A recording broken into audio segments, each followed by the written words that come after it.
ये जो आज धर्म के नाम देशभक्ति का ढोल पीट रहे हैं और जो देश को अपनी बपौती मान रहे हैं, मालिक बन रहे हैं, उनकी हकीकत क्या है? हम जिस ब्राह्मणवाद से संविधान को और जमहूरियत को, प्रजातंत्र को बचाने की बात कर रहे हैं,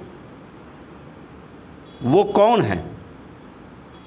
जब इस देश के तमाम नागरिक भारत के मतदाता ही नहीं हकदार हैं, तो मुट्ठी भर लोग देशभक्ति का नारा धर्म के नारे के साथ जोड़कर ये देश किसी एक धर्म का होने की बात कह कैसे सकते हैं?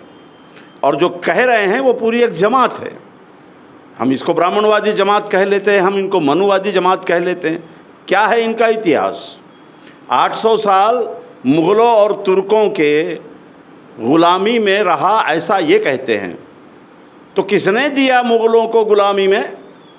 इस देश में तब मुसलमान नहीं थे, मुसलमान तो बाहर से आए जिन्होंने सत्ता की, ऐसा यही कह रहे हैं। तो इस देश में ओबीसी, कुनबी, माली, तेली, 18 पगड़ जातियाँ, आदिवासी था।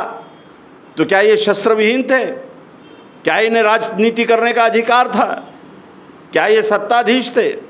अगर ये सत्ताधीश थे तो मुट्ठी भर तुर्क, मुट्ठी भर पठान, मुट्ठी भर मुग़ल जो बाहर से आए, उन्होंने 800 साल तक ये जैसा कहते हैं वैसे उनके हिंदू राष्ट्र को गुलाम कैसे रखा?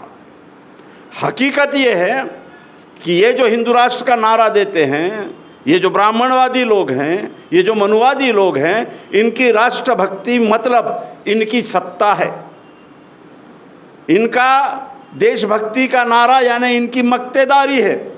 और इस मक्तेदारी के लिए कभी वे धर्म का चोला ओढ़ते हैं, कभी और कुछ ओढ़ते हैं, और जो सत्ता में बैठ रहा है उसके साथ हाथ मिलाते हैं या तो फिर खुद सत्ता में चले जाते हैं। ये है इतिहास। मुग़ल तुर्कों ने जो 800 साल राज किया, उन्हें आरती उतारने वाले यही तो लोग थे। इन लोगों ने संस्कृत को देव भाषा बना रखी थी और कहा कि जो शूद्र अति शूद्र, इस देश का 80 से 85% मेहनत करने वाला लोग, जिसको शिक्षा, राजनीति और धर्म क्षेत्र से इन्होंने बाहर कर दिया था, ये तीनों क्षेत्र पर इनका ही कब्जा था। तो इन्होंने ये कब्जा दूसरे को देना यानी transformation of power everything else था। तो इन्होंने यही किया। इस देश के आम नागरिक को कभी राजनीति में हिस्सेदारी नहीं थी, बोलने की आवाज़ नहीं थी, वो तो जातिगत व्यवसायों में था। ये हिस्सेदारी तो पहले बार इस देश के संविधान ने आपको बतौर भारतीय नागरिक करके दी है। इसके लिए महात्मा ज्योतिबा फुले, छत्रपति शाहू महाराज, डॉक्टर बाबा साहब आम्बेडकर तक एक व्यक्तिगत अधिकारों का, मूल्यों का बड़ा संघर्ष चला है। तो साथियों, जब मुग़ल आए, जब तुर्क आए, तो जिस संस्कृत को देव भाषा बना रखा था और जिसे अति पवित्र ग्रंथों की भाषा बना रखी थी और जिसके ये मालिक थे, उसे बोलने वाले शूद्र की ज़बान खींच ली जाती थी। उसे सुनने वाले शूद्र के कान में जलता हुआ शीशा डाल दिया जाता था। अगर गलती से उसने ग्रंथ को छू लिया तो उसके हाथ काट दिए जाते थे। लेकिन इसी जमात ने जब मुग़ल सत्ताधारी बन गया, जब तुर्क सत्ताधारी बन गए, तो मुग़लों और तुर्कों के हाथों में अपने धर्म ग्रंथ रख दिए। इतिहास इसका साक्षी है कि बगदाद गए, अरबस्तान गए, संस्कृत के ग्रंथ को अरबी में, संस्कृत के ग्रंथ को फारसी में भाषांतरित किया और उनके हाथ में रखकर कहा, जिस संस्कृत को, उसके उच्चार को शूद्रों के लिए मनाही थी, उसी संस्कृत में मुग़ल और तुर्क बादशाहों को इस जमात ने कहा, इस जाति ने कहा कि तुम तो देवेश्वर हो, तुम तो देवेश्वर हो, जगदीश्वर हो। उनको कहा कि देव के ओर से भेजे हुए, भगवान की ओर से भेजे हुए तुम प्रतिनिधि हो, इसलिए हम तुम्हारे अधीनस्थ काम करना चाहते हैं। और यहाँ का जो कुनबी, माली, तेली, महार, मांग, चंबार आदिवासी है, इन पे तो हम राज करते हैं। आओ आप और हम मिलकर राज करेंगे। इसलिए 800 साल तुर्क और मुग़लों का शासन इस देश में रहा। इस देश में यूं ही उनका शासन नहीं रहा। जितने भी मुग़ल तुर्क बादशाह हो गए, यहाँ तक कि शेर मैसूर टीपू सुल्तान, यहाँ तक कि बहादुर शाह जफ़र, टीपू सुल्तान के प्रधानमंत्री दीवान तो ब्राह्मण पूर्णैया पंडित ही थे। बादशाह औरंगजेब, बादशाह बाबर, हुमायूं, इन सब के दरबार में ब्राह्मण पंडित तो इनके गुणगान करने वाले थे। युद्ध को जब निकलते थे मुगल बादशाह, युद्ध को जब निकलते थे तुर्क बादशाह, जब मुसलमान सुल्तान युद्ध को निकलते थे तो यही संस्कृत में उसकी आरती उतार कर उसे विजय का आशीर्वाद देते थे। अरे यही नहीं, जब मुगल बादशाह औरंगजेब ने छत्रपति शिवाजी महाराज का पराजय करने के लिए अपने राजपूत हिंदू सरदार को भेजा, तो शिवाजी महाराज का पराजय उस हिंदू सरदार के हाथों हो जाए, इसलिए पुणे के ब्राह्मण पंडितों ने 3 कोट यानी 3 करोड़ रुपया लेकर पुणे में कोट चंड यज्ञ किया, जिसमें शिवाजी महाराज के पराभव के लिए यज्ञ को साक्ष्य किया गया। तो ये है इनका इतिहास। तो ये जमात जो धर्म का नारा देती है, आज देशभक्ति का नारा देती है, जो संसद में और विधानसभा में घुसकर हिंदू और मुसलमानों के ध्रुवीकरण का काम कर रही हैं, जो शिक्षा को बेच रही है, नौकरियों का खासगीकरण कर लिया है, ज़मीनें बेच रही हैं, सारे चीज़ों को प्राइवेटाइज कर दे रहे हैं, ये इनका सिस्टम है। क्योंकि इससे बहुजन समाज बर्बाद हो जाता है, लेकिन इनकी मख्तेदारी बनी रहती है। अंग्रेज़ों के काल में महात्मा ज्योतिबा फुले कहते हैं कि 90% से 95% शासन प्रशासन अंग्रेजों का इन्होंने ही चलाया। 200 साल केवल 600 सनदी अधिकारी को लेकर ब्रिटिशों ने पूरे भारत पे राज किया। इन 200 सनदी अधिकारियों का कारोबार भारत के 99% ब्राह्मण पदाधिकारी किया करते थे। ये इतिहास है जिंदा।